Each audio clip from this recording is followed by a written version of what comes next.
Moltes gràcies. Moltes gràcies. Nosaltres, de fet, l'Elisabet i jo vàrem estudiar juntes enginyeria informàtica, de fet, llicenciatura en informàtica, ja fa uns quants anys. Crec que portem vora 30 anys en el sector, no? Sí. I l'hem vist créixer, no?, des del principi. Llavors, bueno, nosaltres avui ens han demanat que parlem, ens han posat aquest títol, si les màquines parlaran o no, i per tant això ens porta d'alguna manera a concentrar-nos en la part de la veu, que és una de les branques de la intel·ligència artificial, i que jo, veient una mica el taller que veu fer ahir, abans d'entrar en el debat que ens hem preparat amb l'Elisabet, faig un apunt, perquè jo crec que, tu ja ho has dit abans, no? Això no és una cosa d'abans d'ahir, fa molts anys, de fet la intel·ligència artificial neix a l'any 1956, que no és abans d'ahir, i fa molts anys que hi ha sistemes intel·ligents que estan implantats pel món i funcionen d'una manera molt discreta, sense tanta tele i sense tant de riscos i sense tanta por, i que ens han estat resolent problemes del dia a dia de forma pràcticament pervasiva, no? I una de les coses que feu servir cada dia, que té molta intel·ligència artificial, és el GPS, no? O sigui que vivim ja amb molta IA, i la IA és molt més que tot això que ens explica la tele, i és molt més que el processament de la paraula i el processament de la veu i la imatge per computador i el xat GPT i les fotos que fa el Dalí i els dibuixos que li encarreguem al Dalí.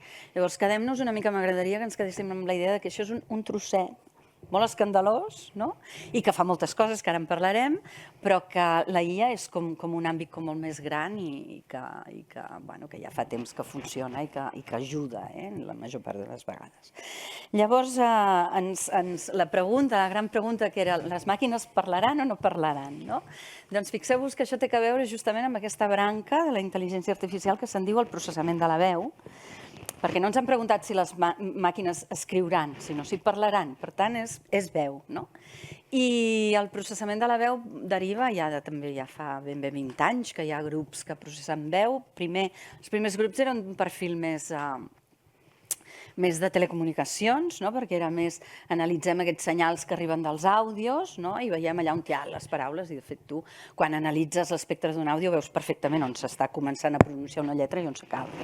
Llavors hi ha hagut molta recerca per poder detectar com són les lletres en un text d'aquests, i això ha anat evolucionant amb totes aquestes tecnologies. Ara tenim la famosa IA generativa, que ha fet un salt enorme, perquè els primers algoritmes que transcrivien veu a text eren molt lents, eren lentíssims, i ara, doncs no sé si us hi heu fixat, però en el WhatsApp teniu una eina que toqueu un botonet i tu parles en castellà, perquè si ho feu en català encara no funciona gaire bé, però tu parles i veus com es va escrivint al WhatsApp.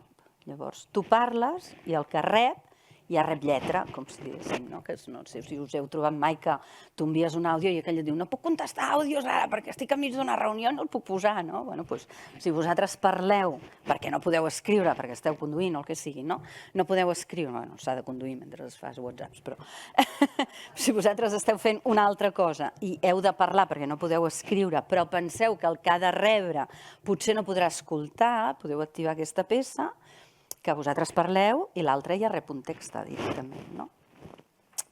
Llavors, tenim en aquest moment aquestes tecnologies que són capaces de transformar un àudio en text, però que també són capaces de sintetitzar veu, o sigui que són capaces d'agafar un text i llegir-lo. Llavors tots hem anat a Sants Estació fa 5 anys o 7 o 10 i ens hem trobat aquella cosa horrorosa que deia Próximo, tren, a les 21, no? Això ho hem viscut tots, no? I allò era veu sintètica, tothom ho veia que era veu sintètica, no?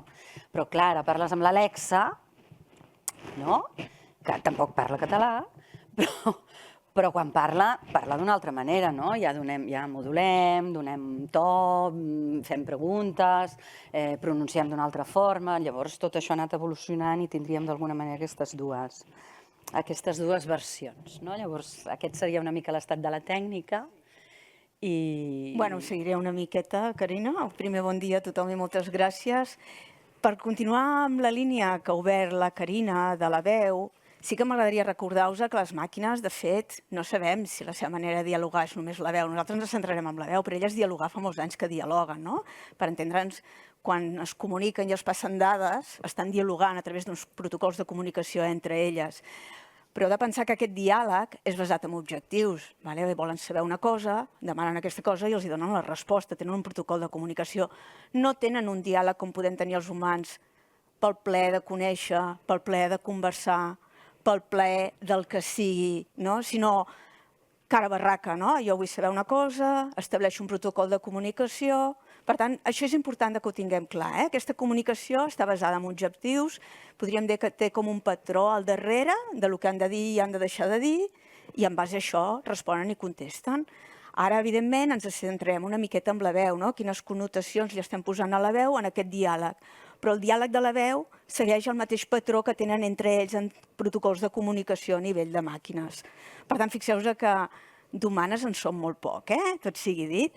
Seguint amb la veu, ens plantejàvem amb la Carina com afecta o pot afectar tot això tant als mercats de decisions com altres coses. Jo abans m'agradaria posar un exemple, seguint amb la veu, que és, no sé quants de vosaltres teniu alarma a casa?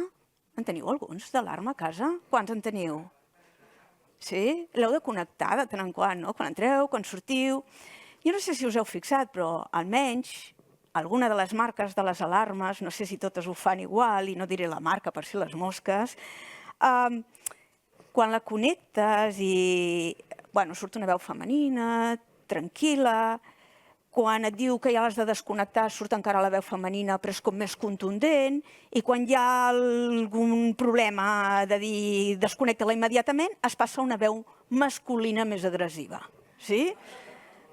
Això ja ens dona una idea de com tractem la veu. Dius que el que es fan les màquines, que en veritat són eines que nosaltres usem,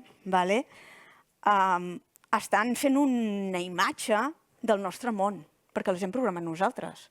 Per tant, si no ens agrada la manera que tenen de parlar i de dialogar les màquines, potser és que no ens agrada la societat que tenim en aquests moments. Potser ens ho hauríem de plantejar, això també, perquè si el que fem és donar aquesta imatge i quan la veiem no ens agrada, què estem fent nosaltres a dins que tampoc ens agrada?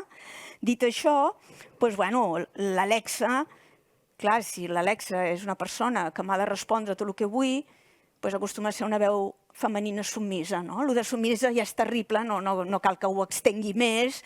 I femenina, sembla que, suposo que deuen haver-hi estudis sociològics, que si tu deu una dona dolça, d'aquelles que pampalluguen els ulls, que no sé si ho fa l'Alexa, tu li fas més cas. Clar, si tu digués una dona que et dient no, la pagaries i no li faries cas, per tant no persuadiria.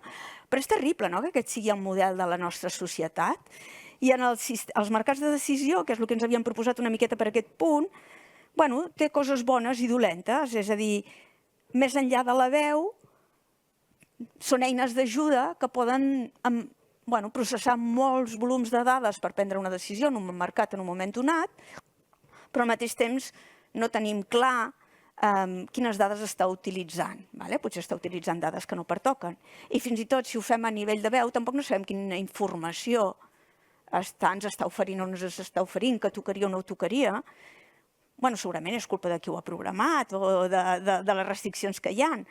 Però les veus, de nou, si ho fem oralment, segurament la veu femenina i masculina estarà vinculada a aquest tipus de persuasió, credibilitat, confidencialitat. Sembla que si ens han de donar una mesura dràstica, ens ho creiem més si ens ho diu un home amb una veu contundent. I si ens han de donar un consell, sembla que ens agraden més les dones. A mi això com a societat no sé si m'agrada, Carina. Llavors,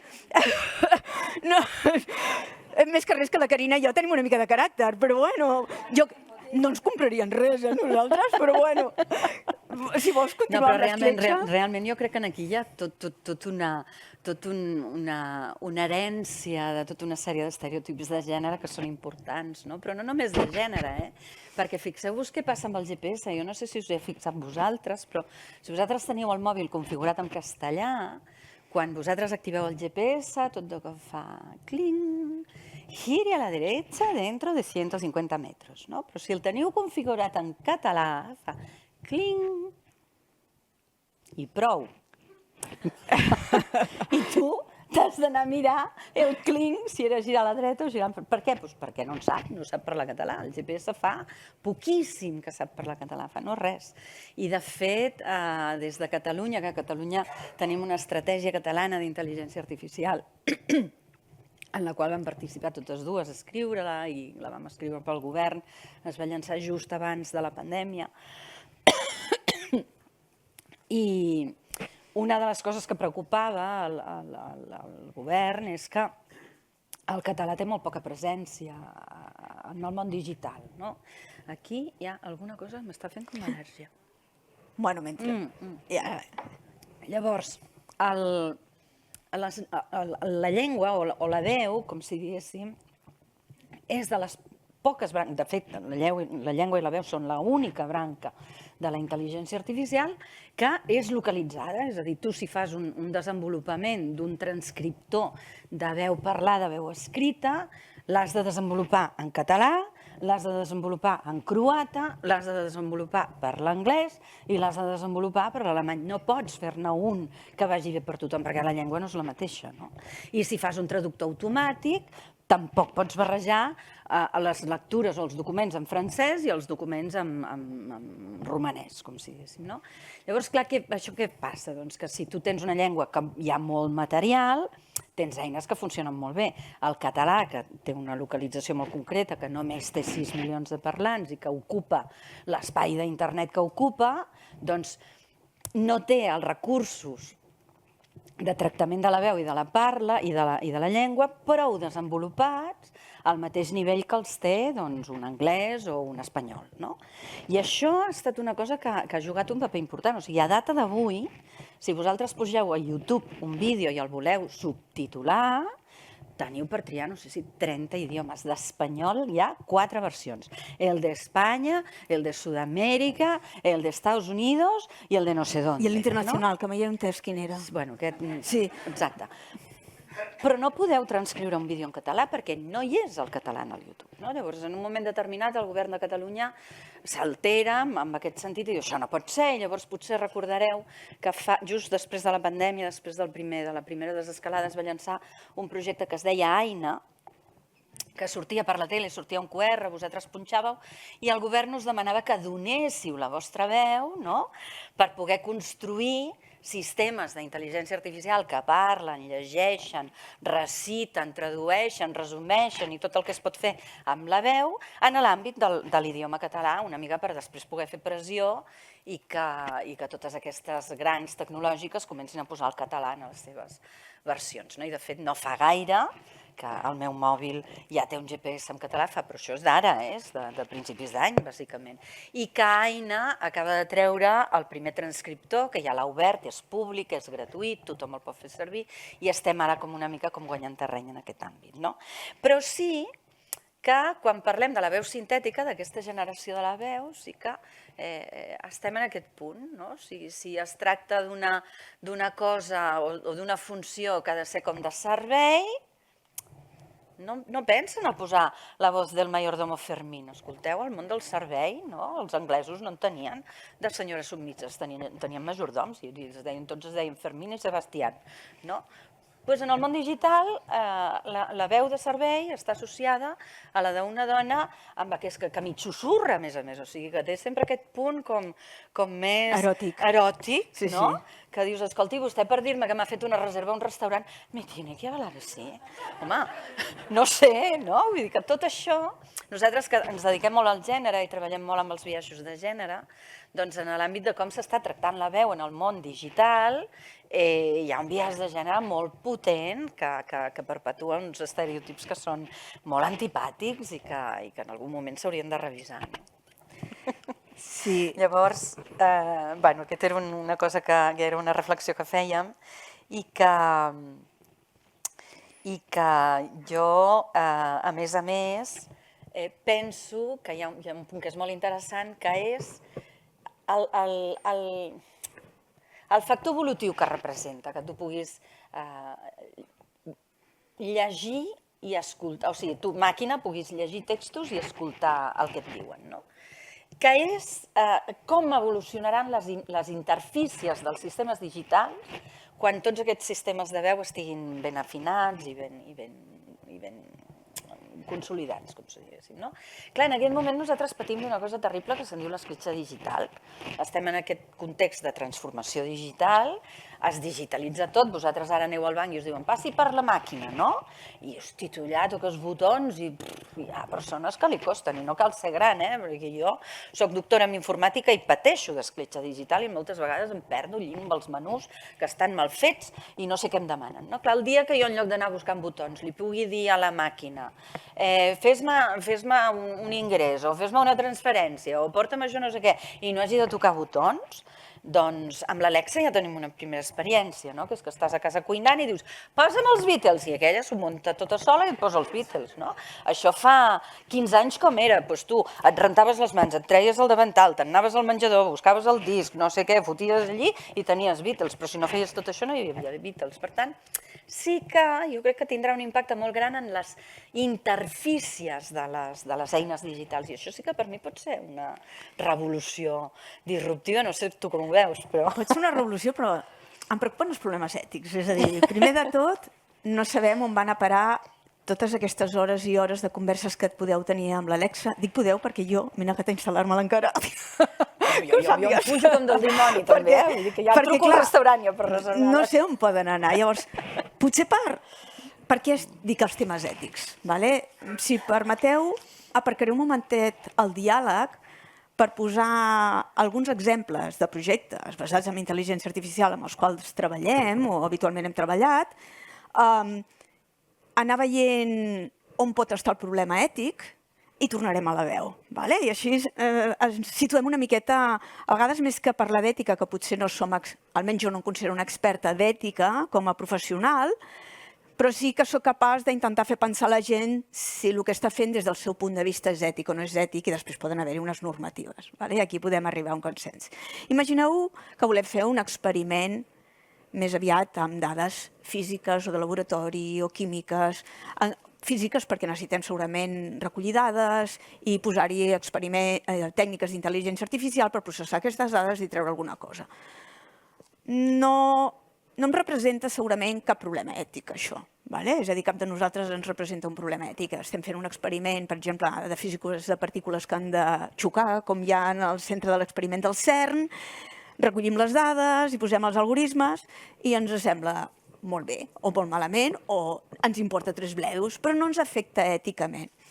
Ara imagineu, en canvi, que usem les tècniques d'intel·ligència artificial i, per tant, el tractament de les dades, no sé si les ordres les donarem en veu o no, ja arribarem ara a la veu, per establir un diagnòstic o un pronòstic mèdic, bé sigui de càncer de mama o de melanoma. Parlo d'aquests projectes perquè hi he treballat directament, si no seria molt difícil de parlar-hi. Per tant, segurament n'hi ha de millors que aquests. Sobre aquests problemes voldria posar dos accents. D'una banda, el problema no ha canviat, és a dir, seguim intentant ajudar els metges amb el diagnòstic i el pronòstic mèdic i en els tractaments i el que han canviat són les tecnologies en què podem abordar això, fins al punt que potser aquest assistent personal també ho farà a través de la veu. Però el problema segueix sent el mateix, com ajudar en el diagnòstic o pronòstic mèdic. El que ha canviat és la tecnologia que usem. Tornem aquí a la part ètica. Home, ens sembla bé aquesta petita personalització que podem arribar a tindre des d'un punt de vista mèdic per ajudar el metge en el nostre tractament d'una malaltia? Sí, potser em preocupa què fan amb les dades mèdiques. Aquí potser posaríem un interrogant si les dades mèdiques estan ben protegides, les dades personals que en diem nosaltres. Ara imagineu que usem les tècniques d'intel·ligència artificial per ajudar un mitjà de comunicació digital. Un mitjà de comunicació digital on jo recullo a través de les xarxes socials quines paraules estan més de moda, les processo amb tècniques d'intel·ligència artificial i en el que seria la redacció d'aquest mitjà digital, li dic, mira, sembla que el que està més de moda és la guerra. I ells faran l'editorial de la guerra, sí? Un sistema recomanador. El que mantindrà més temps en pàgina és com violar una noia. I faig un editorial de com violar una noia. Aquí l'ètica no està amb l'eina. Aquí l'ètica estarà amb el grup editorial, en com usarà aquesta informació per decidir si la notícia que vol promoure és com violar una persona o la notícia que vol promoure és com fer la pau en el món, intentant ser ara una mica idealistes. Per tant, aquí l'ètica està en l'empresa, no en les tècniques d'intel·ligència artificial, en les decisions que prenem. O bé imagineu que faig un algoritme per a dins del Twitter, bueno, ara X, les xarxes socials, intentar decidir si els tuits que hi ha, ara que hi ha una campanya d'eleccions contra els polítics, són tuits d'odi o no són tuits d'odi. L'algoritme com a tal, home, és una eina útil perquè em pot ajudar a detectar quan un tuit s'està passant de la ratlla i potser es pot fer alguna penalització, alguna sanció. Els que estan actuant de manera no ètica són els usuaris que estan enviant aquests tuits. Per tant, fixeu-vos que això de l'ètica, ja per començar, és una miqueta complicada, perquè tenim els que ho dissenyem, que ho dissenyem bé l'algoritme perquè està orientat a un objectiu, el sistema de recomanació, per tant, els que usaran aquest algoritme, com l'usaran, i els propis usuaris, que som tots, en com fem els diàlegs a les xarxes socials. Per tant, l'ètica és compartida. És a dir, la responsabilitat no és 100% de la intel·ligència artificial, és una tecnologia més. Si tornem als diàlegs que estàvem, doncs el que hem estat dient fins ara amb la Carina, tinc la sensació que només estem reproduint els models socials que tenim. Per tant, des d'aquest punt de vista, la nostra societat és ètica o no és ètica? Estem usant les dades de manera igualitària i responsable per entrenar aquests sistemes, ja independentment de la veu que li posem, perquè ens doni una resposta adequada o no? I la veu? Home, doncs no sé, seguint amb... La Carina ho va mostrar molt bé, els diferents tons de veu. Seguint amb els diferents tons, jo no tinc tanta gràcia personal, llavors seguint amb aquests tons de veu, jo sí que crec que no és gaire ètic el fet que a través de la veu ens puguin arribar a manipular. O sigui, el que no trobo ètic és que a través de la veu ens intentin manipular. M'és igual si és un home, si és una dona, si és simpàtic, si és antipàtic. De debò, m'agradaria que fos neutre, perquè al cap i a la fi, si jo uso un sistema informàtic a través de la veu, és perquè més còmode.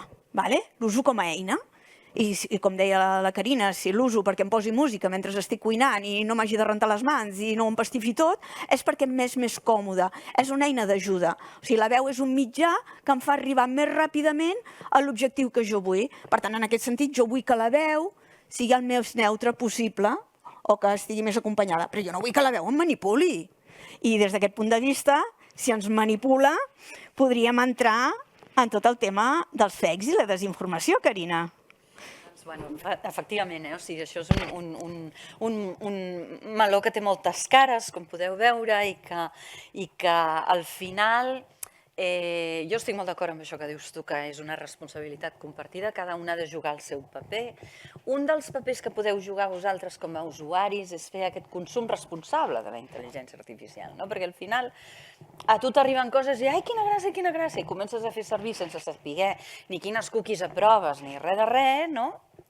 I després et trobes que, no sé, t'has estat un cert temps utilitzant el famós FaceApp perquè, ai, que divertit que veig com la meva mare era de jove o com jo seré de gran, i és una cosa aparentment innocent que el que fa és manipular fotos per veure com ets de jove, de gran, content, trist, no sé quantos, però que després resulta que s'ha fet una base de dades de cares de població europea, una aplicació que és russa, 2 anys abans de tenir una guerra amb Rússia, que guarda los datos en otra jurisdicció que no sabem allà què poden fer, què no poden fer, que al final, amb veu o sense veu, hi ha tota una sèrie de posicionament personal que tu pots tenir com a ciutadà, on d'alguna manera, de la manera com tu consumeixis, dirigiràs com és el mercat. I poso un exemple, i ara sortim una mica de l'àmbit de la veu, però al final amb la veu passa el mateix, no?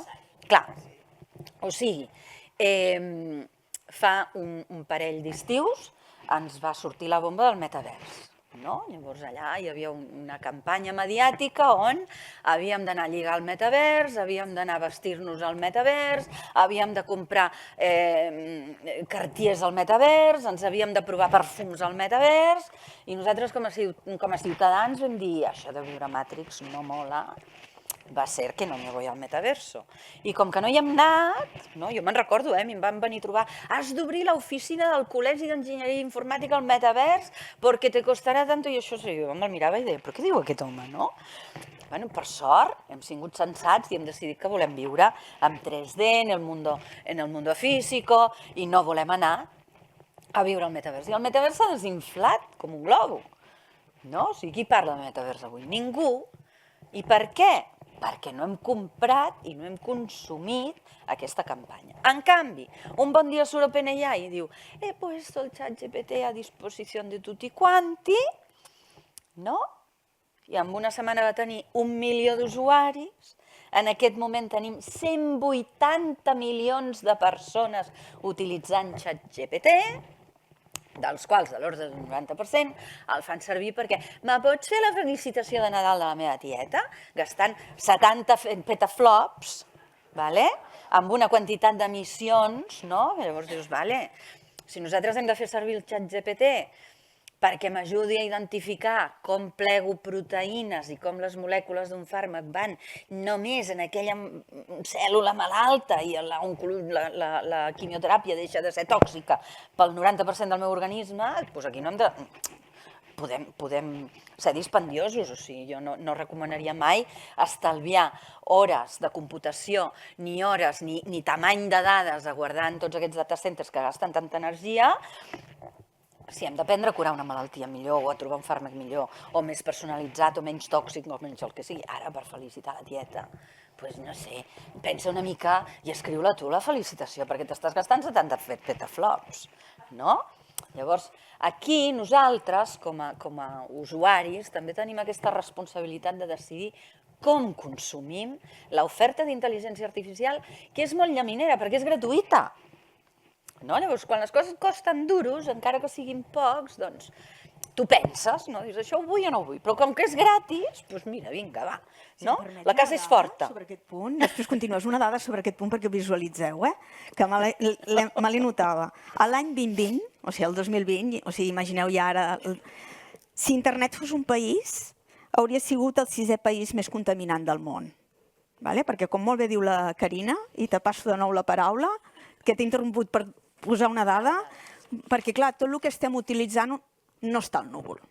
Estan en bases de dades físiques, i per tant, tots aquests whatsapps i fotografies que teniu al mòbil que no borreu estan contaminant el planeta. Ja podeu eliminar whatsapps, mòbils, emails, tot. Només sortir d'aquí, comenceu a netejar el vostre mòbil. És a dir, tot el que no s'usa està en aquests moments contaminant constantment el planeta.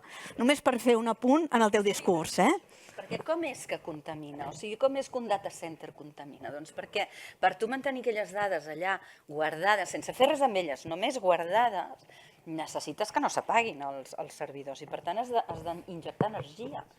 I l'energia emet i les emissions contaminen. I de fet jo en tinc una altra dada que també és molt interessant, que és que si volguéssim mantenir els data centers que tenim en aquest moment al món amb energia neta, necessitaríem més de 2,5 milions d'aerogeneradors instal·lats. O sigui, imagineu-vos com emetem, perquè estem llunyíssim dels 2,5 milions, i això només per tenir la dada allà on toca, sense fer res amb elles. I després, a més, has d'agafar el Supercomputing Center que processi aquesta dada amb aquests models predictius i totes aquestes coses que després ajuden a saber com pleguem les proteïnes. L'energia del supercomputador, aquesta també contamina. De fet, a Barcelona, si un dia el aneu a veure, que fan visites, les tuberies d'aigua que refrigeren el supercomputador són així. I el transformador que tenen perquè aguanti l'energia que necessita és una bèstia, no sé, és com tot aquest escenari. Per tant, el Big Data no és gratis, tots aquests rellotges que tenim aquí que van mesurant cada 5 minuts la nostra temperatura, si l'haguéssim de guardar tota, quants dies heu tingut febre aquest any? Quants dies has tingut febre tu aquest any? Cap!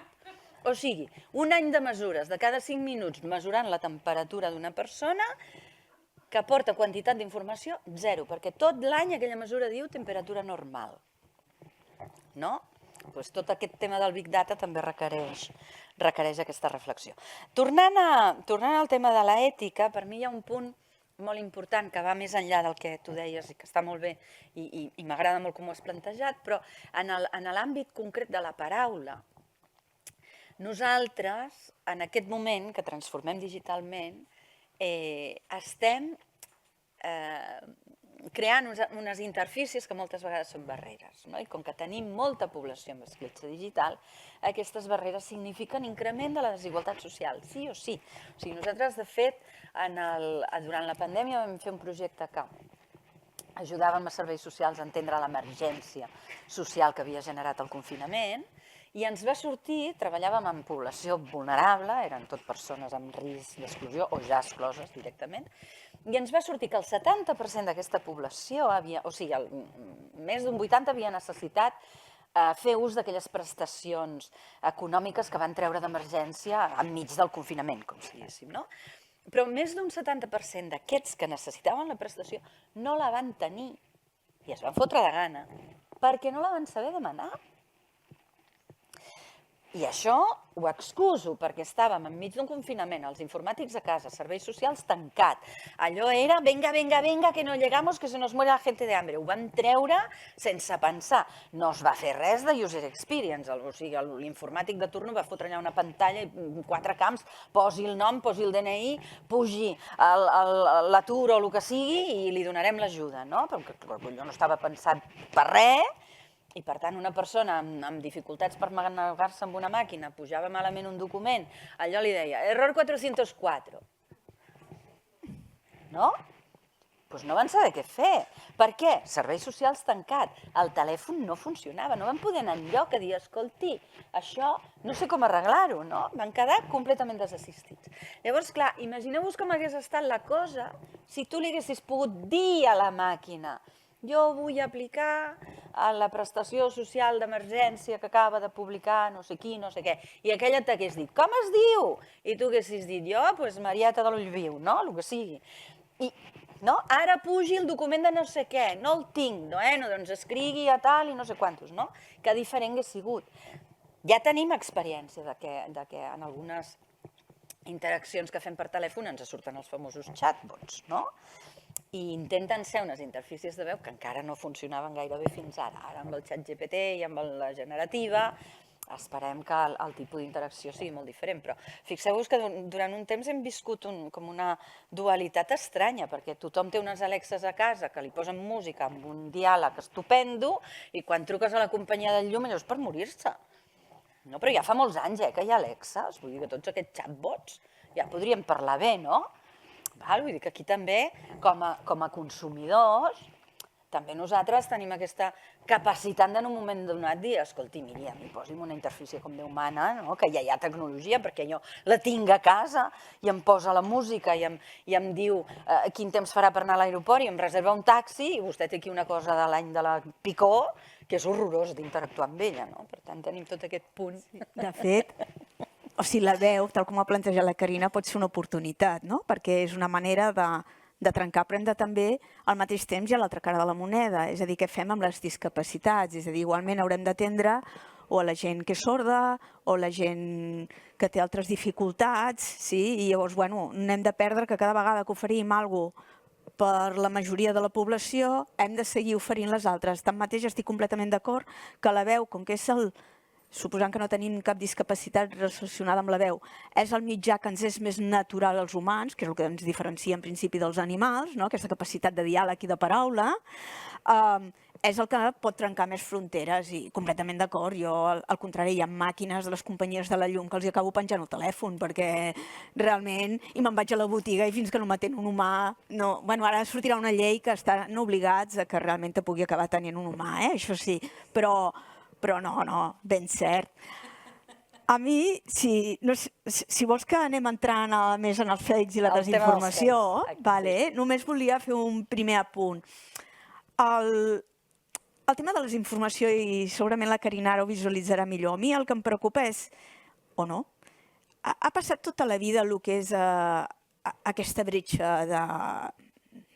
més que de desinformació, com ho diria jo, de disrupció entre dues opinions, que és el fonament de totes les guerres. És a dir, qualsevol guerra obliga a una polarització d'opinions.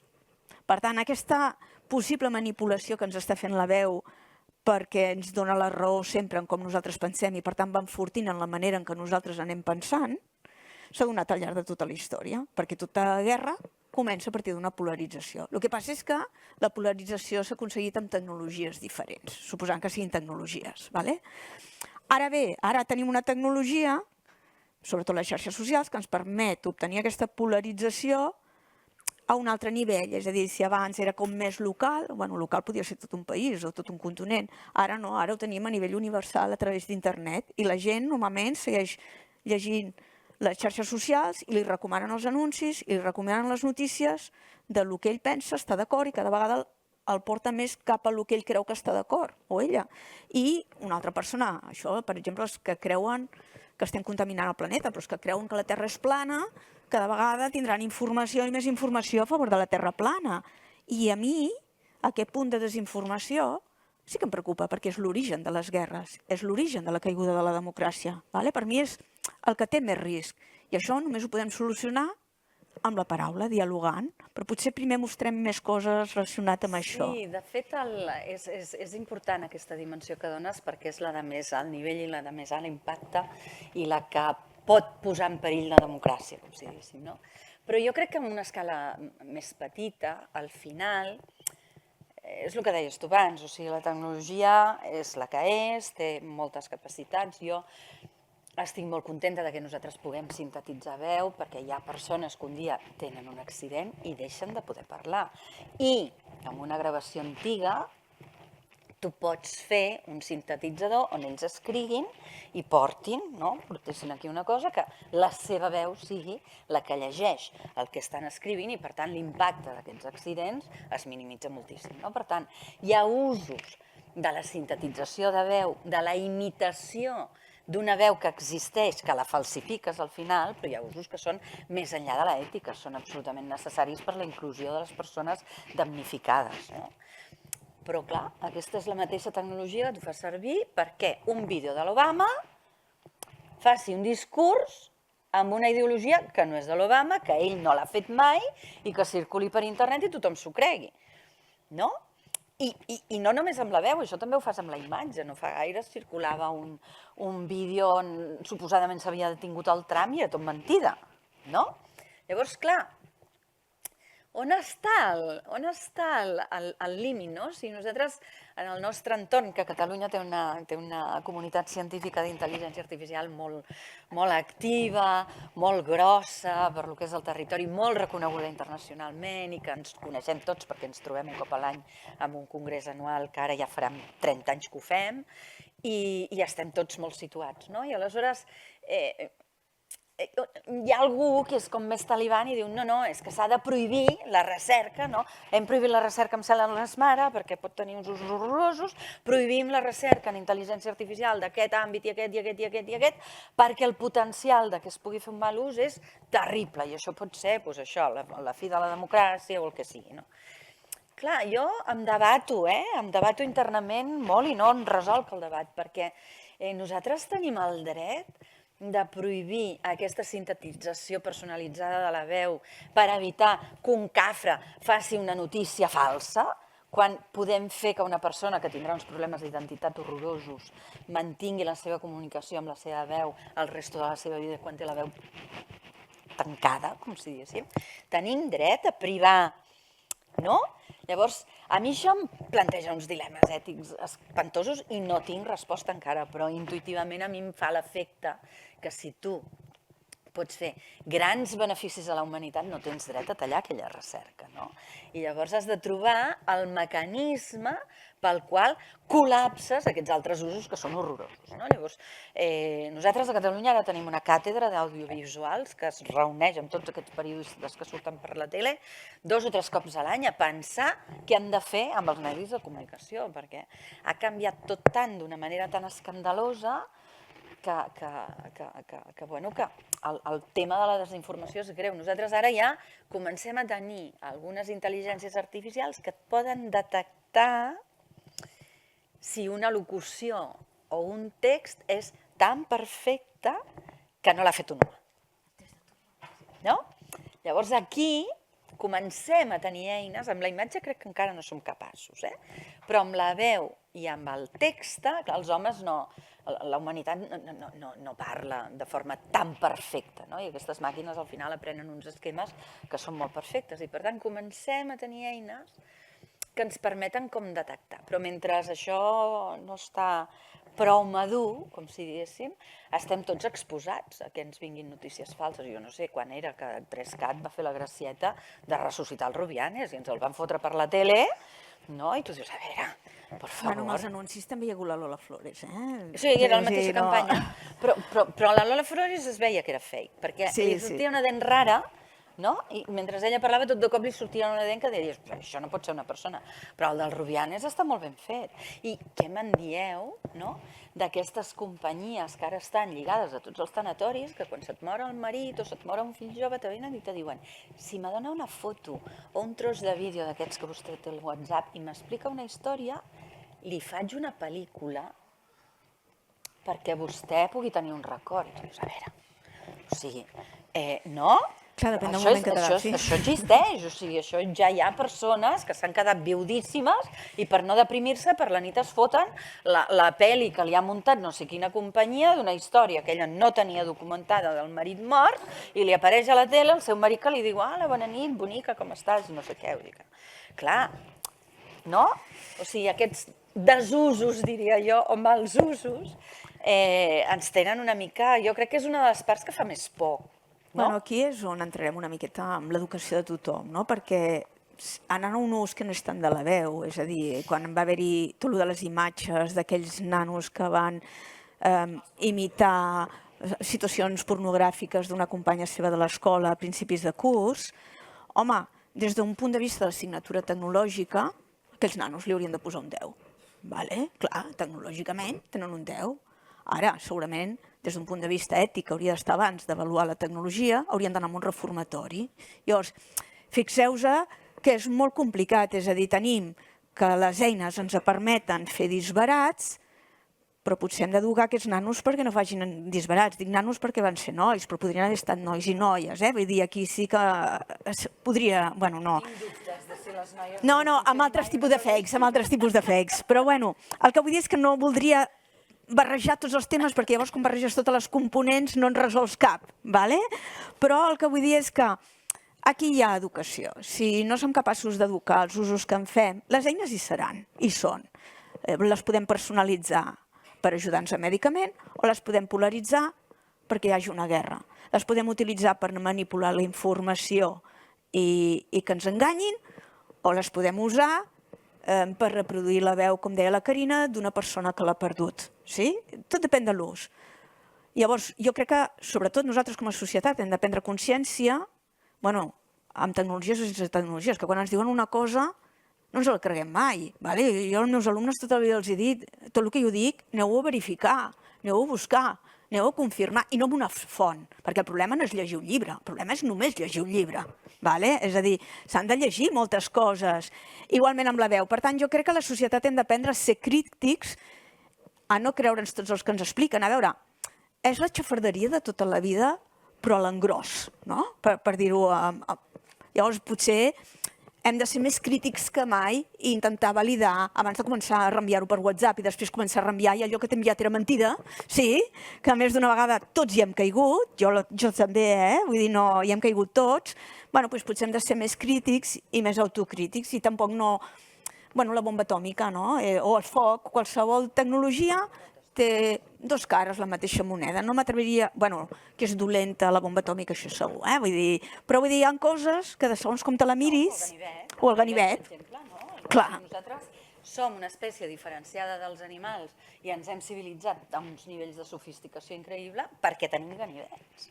I hi ha usos bastant antipàtics dels ganivets, que els hem regulat i que quan algú fa un ús d'aquests el fotem a la presó o el castiguem o el sancionem o l'inhabilitem o fem el que sigui. De fet, és una mica la raó de ser de tota aquesta famosa regulació de la intel·ligència artificial que s'està posant en marxa. Em sembla que estem ja en tempus completus, no? Hem posat alguns elements sobre la taula. Però jo potser, si vols, per fer una última reflexió, jo tancaria dient que tenim aquesta capacitat de fer que les màquines parlin amb bastanta precisió, o sigui, que imitin bastant bé com és un discurs humà en bastants idiomes, el català també, i que tot es tracta de veure com ubiques aquesta capacitat de que les màquines parlin. Això és una. I l'altra, atents, perquè, per exemple, podríem posar una interfície de veu amb un xat GPT, no hi hauria cap problema que en lloc d'escriure allí ens anés llegint el que escriu, no?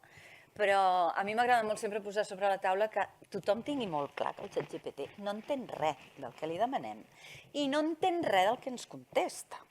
O sigui, el xat GPT és un tipus de tecnologia que treballa per intuïció. O sigui, el que fa és, amb una frase de 6 paraules, amb tot el que ha llegit dels documents que té, que són milions de milions de milions, pensar quina és la que queda millor allà darrere i la col·loca. Basat en estadística. Basat en estadística. Per tant, fixeu-vos que la frase que pot sortir al final pot no tenir res a veure amb la realitat. Estarà ben construïda, perquè en els textos que ha llegit, gairebé sempre després del verb ve un circumstancial, o gairebé sempre després d'un adverbi ve un nom, o no sé què, i per tant la lògica del discurs és molt bona, i això ens enganya i ens fa pensar que sap el que diu, perquè ho escriu bé, però s'ho inventa tot, Nosaltres, com que som científics i no volem titllar d'estigma, no diem que s'ho inventa tot, diguem que al·lucina, d'acord? Perquè al·lucinar sembla que no té connotacions positives ni negatives, no? Però això vol dir senzillament que s'ho inventa tot, no? I que, per tant, al principi, quan tu li deies, escolta, dona'm les fonts d'això que m'acabes d'escriure, et donava unes referències bibliogràfiques meravelloses, perfectament construïdes, en format APA o en el que tu li haguessis dit, que quan tu anaves a mirar no existien. No existien, perquè ella que ha après que després del Journal of, si està parlant d'intel·ligència artificial, ha de posar computational, no? I ja està, i si existeix la revista bé, i si no, doncs paciència. I les pàgines a l'atzar, Només ha après que la primera ha de ser un número menor que l'última, sí. Clar, llavors, aquí hem de tenir tota aquesta precaució, no?, de que ens enganya molt perquè com que es comunica amb un nivell de llenguatge que s'assembla molt al nostre, això ens confon i ens fa com humanitzar-la i ens pensem que és una bèstia que ens entén i que sap el que diu. I ni sap el que diu ni entén el que li preguntem.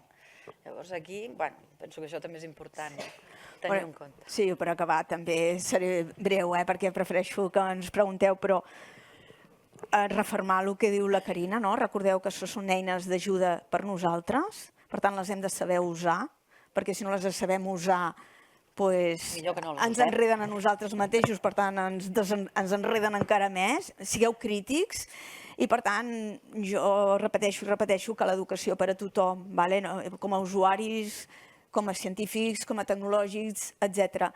I voldria posar en valor de nou una miqueta a l'origen d'aquesta ponència, que és el diàleg. El diàleg va més enllà de com parlen les màquines. És a dir, el diàleg és el que tenim els humans, el diàleg és el que ens permet parlar ara, com us donarem la paraula, entre posicions que aparentment són polaritzades, tothom pugui parlar, encara que seguim opinant el mateix, però almenys haurem pogut parlar i escoltar els altres, que això és important per intentar trobar a vegades alguna solució. I jo vull posar en valor el diàleg, que és una cosa molt humana. Recordeu que les màquines no ho saben fer.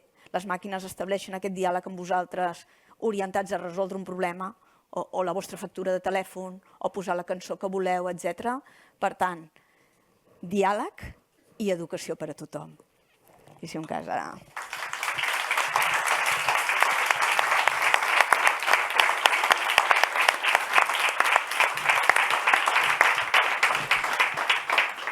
Faig un spoiler perquè com que l'Elisabet diu educació per a tothom, nosaltres a l'empara d'aquesta estratègia catalana d'intel·ligència artificial vam fer un curs que està obert a internet, és gratuït, que es diu ciutadania.cat i és un curs divulgatiu d'intel·ligència artificial on qui vulgui aprendre més coses està mig gamificat, vull dir que són unes pildoretes molt petites, on es pot registrar o no, però ciutadania.cat per qui vulgui saber més del tema, no? Ara hi posarem capítols nous d'aquests que encara no hi eren. No sé si hi ha preguntes. Aquí venen preguntes de persones del sector, o sigui que seran interessants. O complicades. Bé, bon dia. Felicitats pel diàleg, per tot el festival, la jornada. A mi em preocupa una mica, i us recomano molt Ciutadania, perquè la veritat és que està molt bé aquesta eina. Moltes gràcies. A mi em preocupa, i lligant una mica amb el diàleg que hem sentit abans, que és que abans parlaven, Speaker's Corner poden dir el que vulguin, però no ens afecta gaire perquè només són 4 els que l'escolten. El problema ve quan l'impacte de les opinions que es diuen afecta amb un ordre mundial. Aleshores, aquí jo crec que la intel·ligència artificial, parleu molt bé de que es pot utilitzar per a bé, es pot utilitzar per mal, però l'impacte sabem d'entrada que és molt més gran que qualsevol de les altres tecnologies que ens precedien.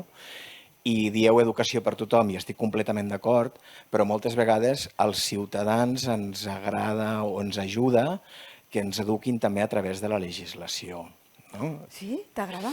Bueno, no és que ens agrada, però... A mi no.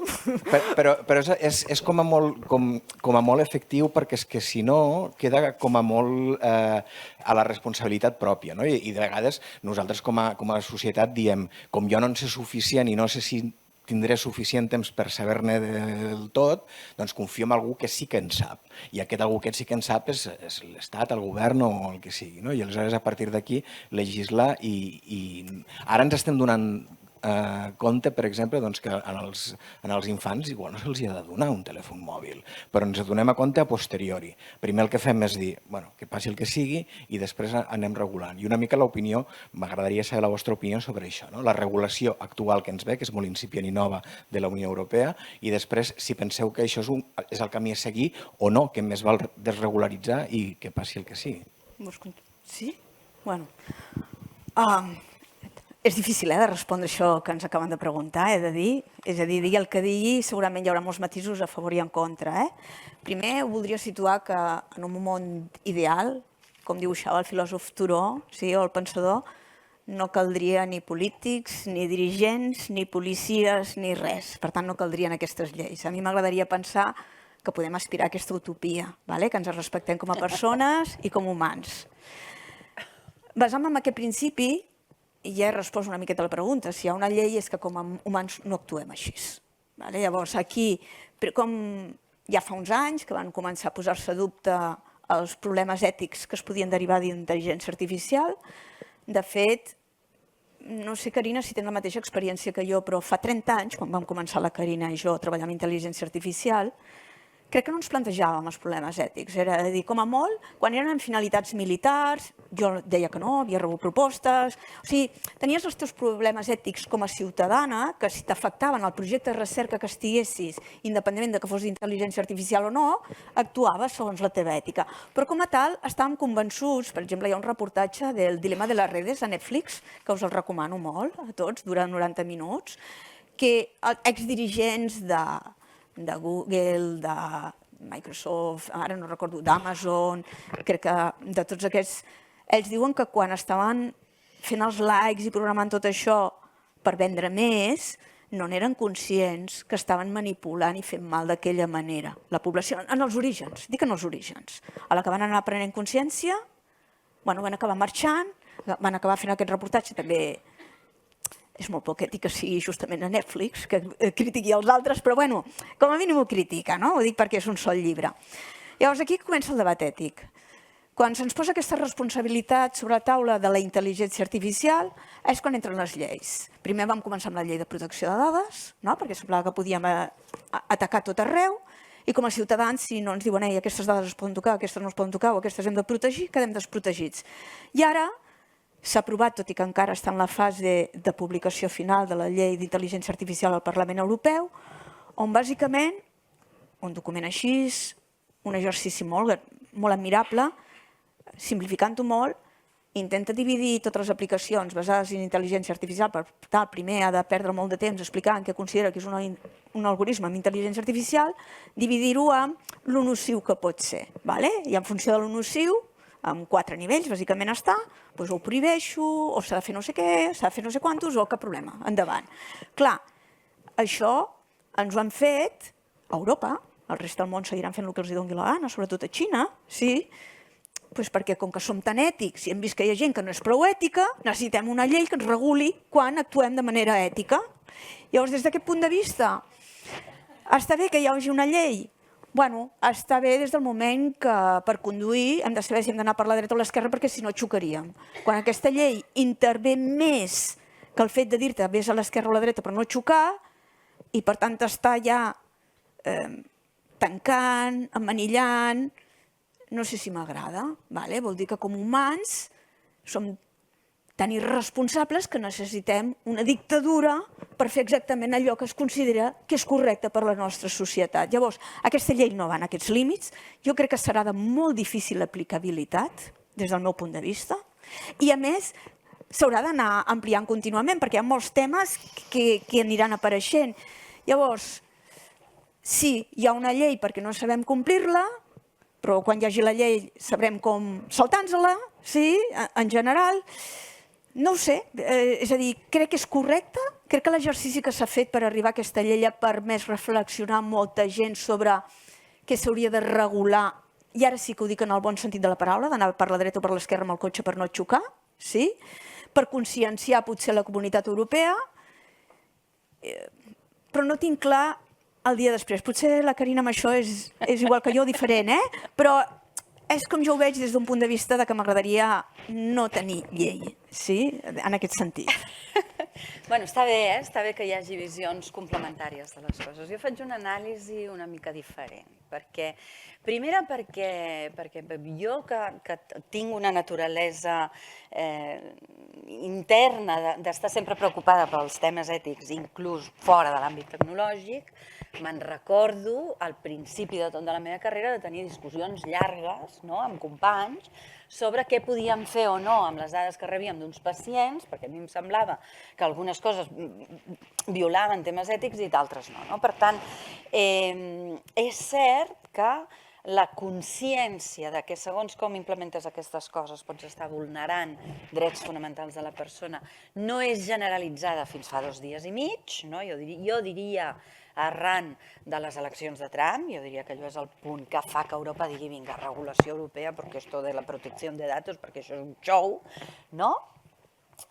Però, per exemple, a Catalunya, un any abans que la Comissió Europea fes les recomanacions ètiques, ja vam fer la declaració de Barcelona de la intel·ligència artificial i vam ser la primera comunitat d'intel·ligència artificial del món que va demanar públicament prudència, perquè ja vèiem que estava saltant la intel·ligència artificial al mercat amb molt poca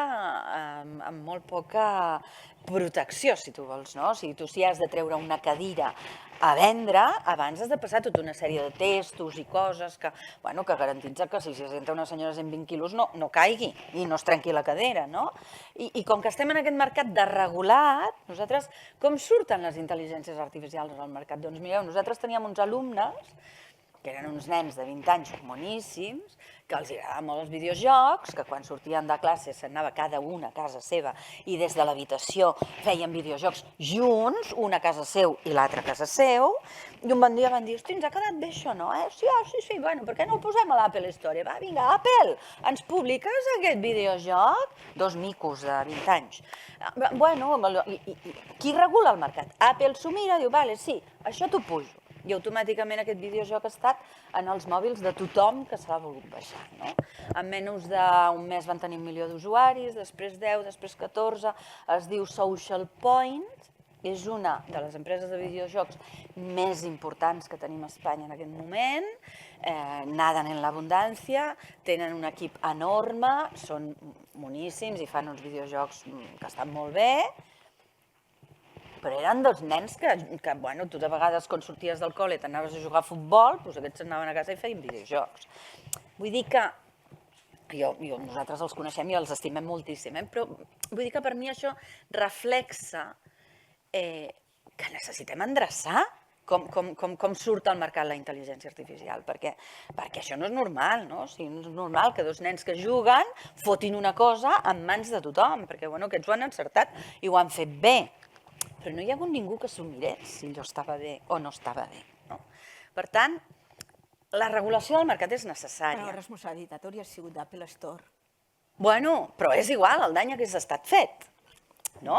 O sigui, imagina't que aquest videojoc, en lloc de ser ben intencionat, hagués sigut una cosa tendenciosa, per quan detectes que allò no funciona, l'escala d'impacte, que ho deies molt bé tu, l'escala d'impacte és milions de persones en molt pocs segons. No? Per tant, alguna cosa s'ha de fer perquè tu en el món físic no poses coses a mercat que no passin una frontera, un procés d'exportació, i el problema que tenim és que tot això de la IA va por el ciberespacio, que és immaterial, intangible, no hi ha fronteres, me lo hacen en la Xina, que se passen la RGPD por el arco del triunfo, jo m'ho trobo a la butxaca de la cuina de casa meu, no? I estic buscant per fer una recepta de jo què sé, no? De porc en agredolç, i com el software este viene de la Xina, m'ha copiat totes les agendes del mòbil i després...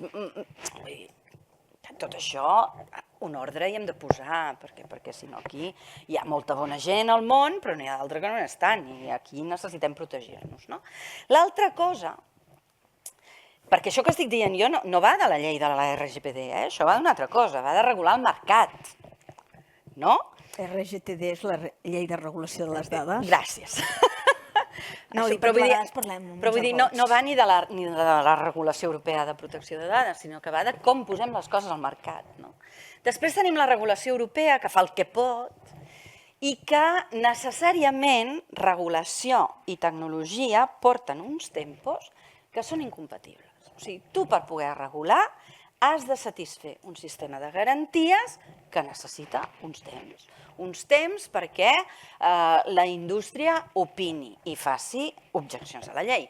Un temps perquè l'acadèmia opini i faci objeccions a la llei. Un temps perquè els ciutadans opinin. Un temps perquè els països opinin. I aquí ha opinat el quisqui, i és necessari perquè quan allò sigui una llei ho haurem de complir i no ens podem permetre el luxe de dir ostres, no ens n'havíem donat compte que això ara permet que els bancs arruïnin a totes les persones grans. Doncs no pots fer una llei així. Per tant, si has de garantir que ningú queda vulnerat, doncs això té uns tempos. Però la tecnologia evoluciona amb 15 marxes més, no?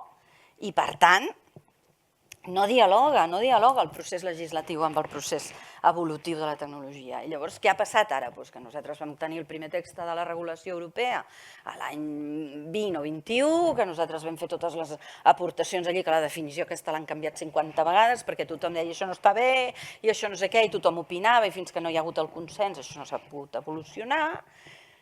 I una setmana abans de passar-la a l'aprovació dels trílegs, que això va passar ara al novembre o al desembre, que és quan Comissió Europea, Parlament i Consell Europeu acorden, que va ser aquella famosa tancada de la Carme Artigas, que els va fotre allà i va dir, surt l'acord, d'aquí no ens aixequem, que els va tenir 3 dies allí tancats fins que van aprovar.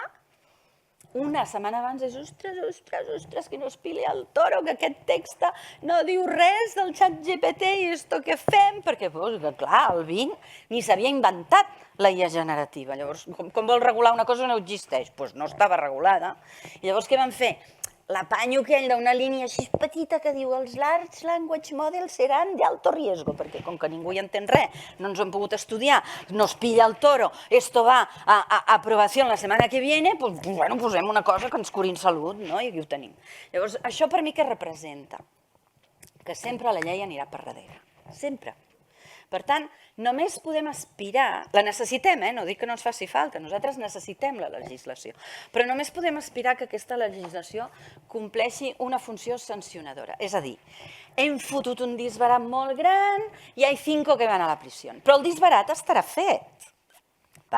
I un disbarat d'intel·ligència artificial, parli o no parli, pot ser, per exemple, el d'Holanda. Holanda el 2021, podeu buscar el diari, de sobte el govern holandès dimiteix en pes. Per què?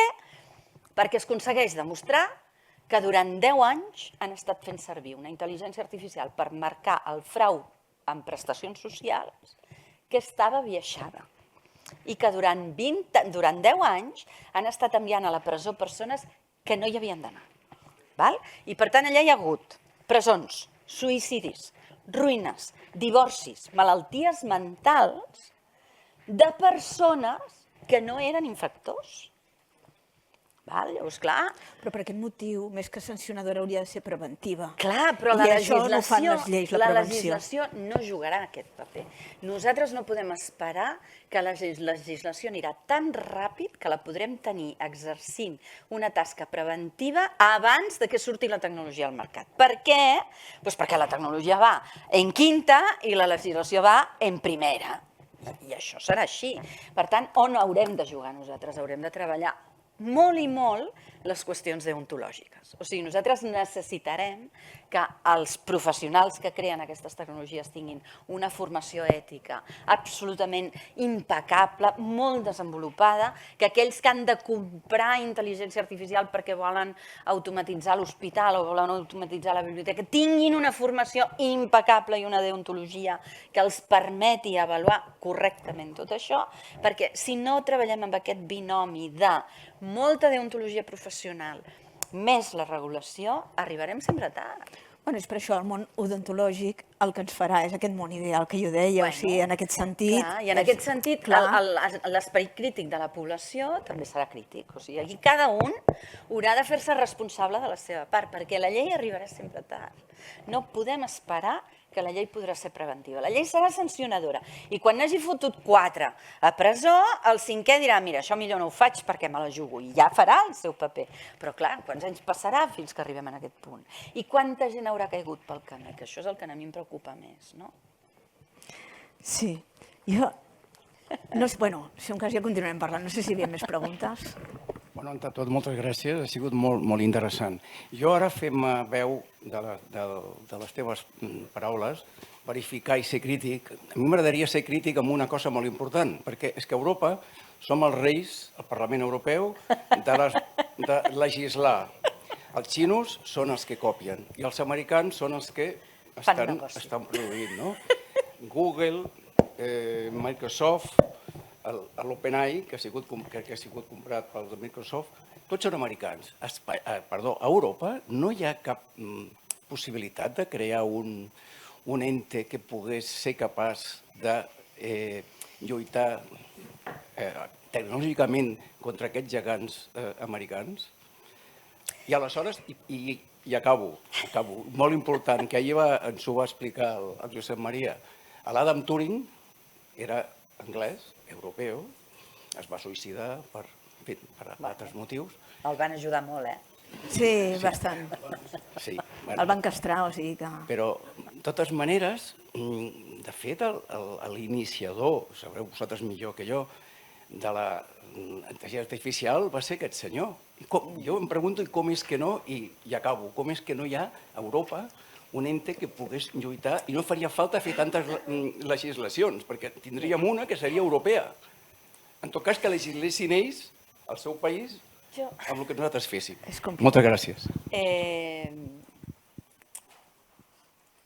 La inversió en intel·ligència artificial que fa Europa respecte a la que fa Estats Units o Xina té 2 zeros de diferència. 2 zeros de diferència. Mínim. Mínim.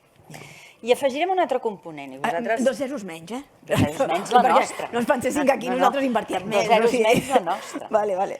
Per tant, no podem esperar que la nostra tecnologia es desenvolupi a la mateixa velocitat que els altres, perquè primer aquí som 30 milions d'europeus, i allà parlem de... Xina en aquell moment ha passat a ser el segon país més poblat del món, l'acaba d'adelantar la Índia, però allà quan tu dius, no sé, necessito pacients de diabetis, tens 1.000 milions de pacients de diabetis, i aquí tens 150. O sigui, tenim un problema d'inversió. No sé si us en recordeu, i ara faré una mica de geopolítica, però jo me'n recordo, jo era molt petita, i soc de l'Empordà, nosaltres som figuerencs i som comerciants, que hi ha molta gent que està en el món del comerç. Per tant, jo tinc una visió del món, la que he vist a casa, que tu has de vendre i has de mirar de tenir una clientela fidel perquè el teu negoci vagi endavant i invertir en proporció del que guanyes, punto. I el món era així, a casa meu, no? I jo veia per la tele, jo des d'aquesta mentalitat veia per la tele, quan era molt petita, les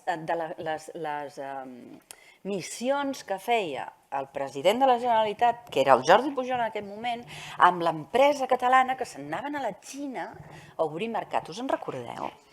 I jo li deia a la meva mare, però per què anem els d'aquí, per què anem allà? I la meva mare em deia, no sé, noia, jo no hi entenc res, perquè jo no ho faria, però es veu que els xinos treballen més barat.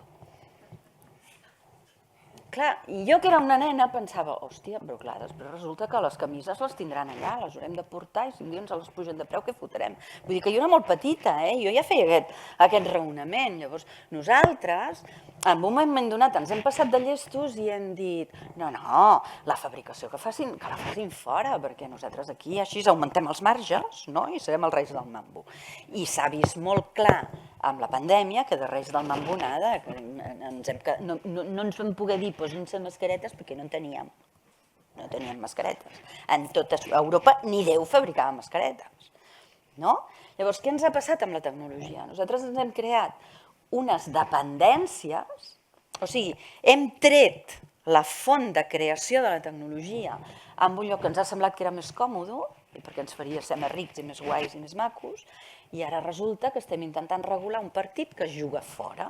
Llavors, fa 2 juliols, Europa estava a tope, que si la regulació, la ètica, Maria Santíssima, no sé què, i tot de cop Meta va fer un titular així petit a finals de juliol que va dir hosti, això d'Europa és molt complicat, em sembla que marxarem.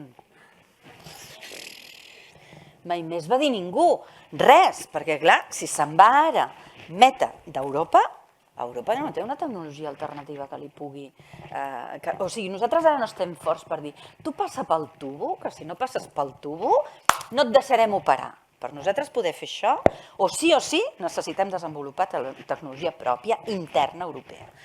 S'estan fent coses. No, totalment d'acord. És a dir, anant més a l'origen de la teva pregunta, tot es redueix una miqueta als plans estratègics. Sí que és estratègic. Tu parlaves dels orígens de la IA, que el nom com a tal, el nom, va néixer, com ha citat abans la Carina, l'any 56. Amèrica, a Dartmouth, en concret, quan estaven bastant impactats, jo crec, per la mort d'en Turing. Ens hem de situar, O sigui, imagineu-vos, no sé, 7 segles abans de Jesucrist, algú de vosaltres que expliqui als vostres companys què és el DVD. Tela, Ho sabríeu explicar? Clar, és molt difícil. Per tant, per poder entendre les coses ens hem d'anar contextualitzant el temps en què estem en cada moment. 56, tornem. Al 56 no existia internet, d'acord? Els congressos anaves d'un costat a l'altre del xarco, amb sort, i normalment es feien en el mateix continent. Amb 10 còpies en paper que enviaves un mes abans. Correcte, amb sobres. Jo encara la tesi escrivia a les biblioteques dels Estats Units, m'ho fotocopiaven i m'ho enviaven. Clar, el volum de coses que jo vaig poder llegir fa riure en comparació del que es pot llegir ara quan un fa recerca. I els situes en el context de l'any 56. Turing i el seu equip havia ajudat a desxifrar Enigma, sembla que va ser un dels girs de la Segona Guerra Mundial, però la nostra hipocresia com a societat va detectar que era gai, el van castrar químicament i ella es va suïcidar menjant una poma amb cianur. Vull dir, el millor matemàtic que havíem tingut, o informàtic, se'ns va suïcidar per culpa de la nostra hipocresia com a ciutadà. Ell havia proposat moltes coses en Turing, si heu vist la pel·lícula, moltes coses de matemàtica, ara no hi entrarem, el test de Turing, etc. I als Estats Units, que anaven llegint aquests articles, més tot el que havien anat desenvolupant, van dir, ostres, potser hauríem de crear un congrés, sí, un summer school, una universitat d'estiu, per parlar d'aquestes tècniques que li podríem dir intel·ligència artificial. És a dir, que si ho fessin els humans seria intel·ligent i si fan les màquines això que farien els humans que sembla intel·ligent, direm que és un programa intel·ligent. És a dir, és molt endogàmic. Si jo com a persona sé jugar als escacs i considero que és alguna intel·ligent, si ho fa una màquina consideraré que és intel·ligent. Potser una granota és més intel·ligent que nosaltres, que té una visió d'una perifèria a 180 graus, clar, des del punt de vista. Ara bé, aquesta universitat d'estiu no pagaves tu per anar-hi. És a dir, hi havia unes beques que OBETA pagava perquè es van enviar cartes a la meitat a empreses, a la meitat a les universitats dels Estats Units, només es va enviar als Estats Units, de gent que feia tecnologies que podien apuntar a fer coses intel·ligents, de diferents àmbits, des de computació, xarxes neurals ja se'n parlava, etc. El llenguatge va ser molt difícil, el que és l'abstracció, tot això era molt complicat. Doncs allà, o t'ho pagava la universitat o t'ho pagava l'empresa per estar aquest 1 o 2 mesos a Dartmouth, 2, i si no et donaven una beca, per pensar, superior pràcticament a les beques que estem donant avui en dia als nostres becaris aquí. Clar, això què vol dir? Això vol dir que la gent d'allà va pensar, això és el futur del nostre país. Per tant, hem d'invertir en allò que considerem que serà el futur i que pot ser estratègic per avançar al nostre país. És el que deia la Carina, exactament. Llavors, clar, si nosaltres, quan fem un pla estratègic és paper mullat si no hi ha diners que te permetin dur a terme aquest pla estratègic. Per tant, amb un pla estratègic, ara s'han fet els d'intel·ligència artificial, però amb un pla estratègic veus cada país on està posant els diners i, per tant, on està posant l'ètica i on està posant el principi. Per tant, tornant als orígens, sí, com sempre vam tindre l'oportunitat i com sempre l'hem perduda. Sí, és el que ha passat tradicionalment. De fet, quan es va fer tota la reconversió dels estudis de Bolònia, era perquè a nivell universitari estàvem perdent pistonada respecte al reste del món i encara estem aquí donant unes bufetades, ¿vale? Vull dir, està sent... Hi ha coses bones, hi ha coses més complicades.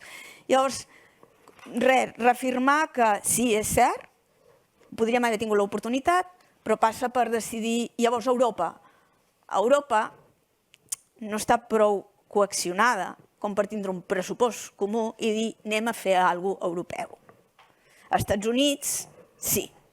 Xina, també, per no dir la Índia. Jo diria que nosaltres cada vegada els anem a veure en aquests comissaris, no? Tothom té molt clar que aquestes dependències amb aquestes grans tecnològiques s'han d'anar mitigant. Ens consta que hi ha converses amb aquestes tecnològiques perquè moderin una mica.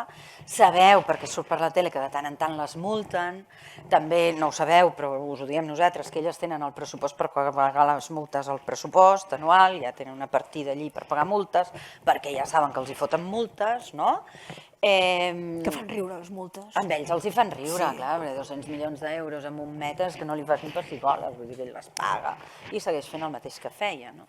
I per tant, Europa en aquest moment necessitaria, a part de fer la regulació, que està molt bé que la faci, però necessitaria fer una reflexió de caràcter pràctic que anés més enllà, no? O sigui, es parla molt del fons Next Generation, nosaltres a Catalunya tenim tot un organisme pensat per l'adopció de la intel·ligència artificial a les empreses i fomentar la innovació d'uns acreditats que ens garantim que aquesta innovació serà ètica, no sé què, al final fan inversions de 10.000 euros a cada empresa.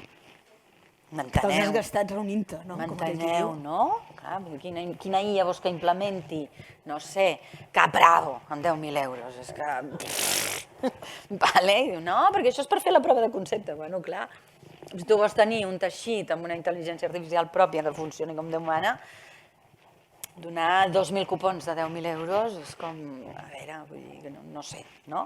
Llavors, la voluntat hi és, el discurs es fa, tu els veus que no hem d'anar creant... I de tant en tant et ve Cisco i diu vaig a començar la fabricació de xips a Catalunya.